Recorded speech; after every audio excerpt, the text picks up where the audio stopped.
Good afternoon, everyone, and hope people were able to celebrate the holiday that honors our nation's heroes, as well as maybe graduations, other special events in a MSD, masked and socially distanced kind of way. I want to mention that our numbers today, the cases, the deaths, the total specimens resulted are today, as they typically are on the weekends, a little bit lower, and that's because medical providers, local health departments, laboratories may not always report everything over weekends. And we were fortunate in our state public health labs to actually give them a day off for the first time in months. So we will see the numbers pick up again after starting tomorrow. But since yesterday, we had 1,178 individuals that were diagnosed with COVID-19. That brings our statewide total of confirmed cases to 113,195. This did still include the report of 39 additional individuals who lost their battle with COVID, for a total of 4,923 deaths. As of last night, and these are actual numbers not affected by the weekend, 3,788 people were in the hospital hospitalized with were hospitalized with COVID-19, and of those 3,788, 1,035 patients were in the ICU, and 590 individuals were on ventilators. To date, 794 tests have been run, with 17,230 being reported in the last 24 hours. I see my role as one to share data and also to share ways that the public can keep themselves safe, but I'd also like to share some hope.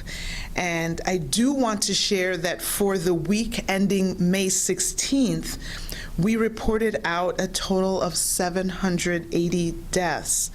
While 780 deaths, of course, represent 780 individuals who lost their lives, and families and loved ones and communities who are mourning those deaths, it still signals the first week that there have been fewer deaths than the previous week.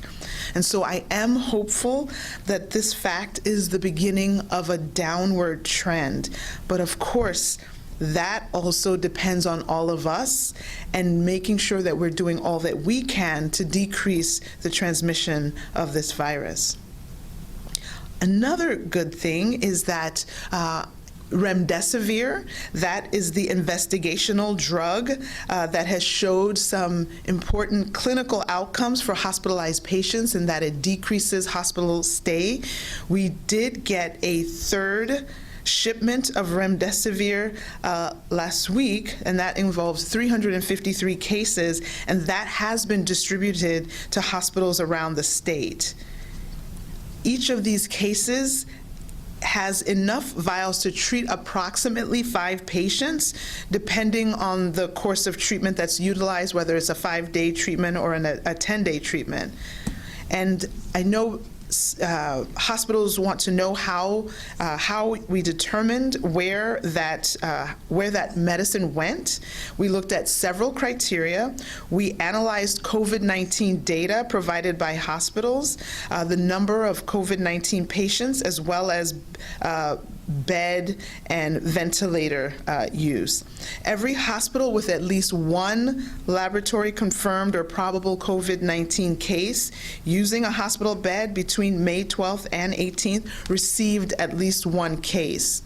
The remaining cases of remdesivir were distributed proportionally among the hospitals based on the number of confirmed or probable COVID-19 cases in their hospitals during that same time frame. Hospitals that may not need the remdesivir that they were allocated are free to share their allocation with other hospitals that can use the medicine for their COVID-19 cases.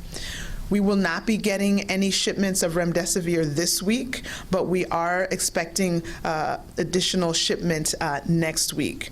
It is our intention to make sure that every hospital that's treating COVID patients receives at least a case of remdesivir. And so if you happen to be a hospital that did not receive a case, please call the COVID line and let us know that. We will make sure that with next week's shipment that you are included. We are trying to make sure that this touches every hospital that's participating in COVID care. So while early studies have shown good results, this is still an investigational drug. We're learning that there are other drugs that are in the pipeline. This drug did show decreased hospitalization days, and so we are happy to have received this from the federal government and are happy for our hospitals to be using this in the care of COVID patients. But until we have a definitive cure and a vaccine, we must continue to protect ourselves from the virus and prevent further spread. I thank Governor Pritzker for his constant call for action to aid the people of Illinois.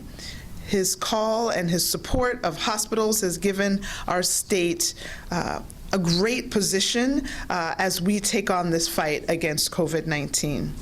So as always, please stay home, wear a mask when you are not at home, and keep 6 feet of distance between you and others. Let's continue to keep up our fight against this pandemic. Thank you.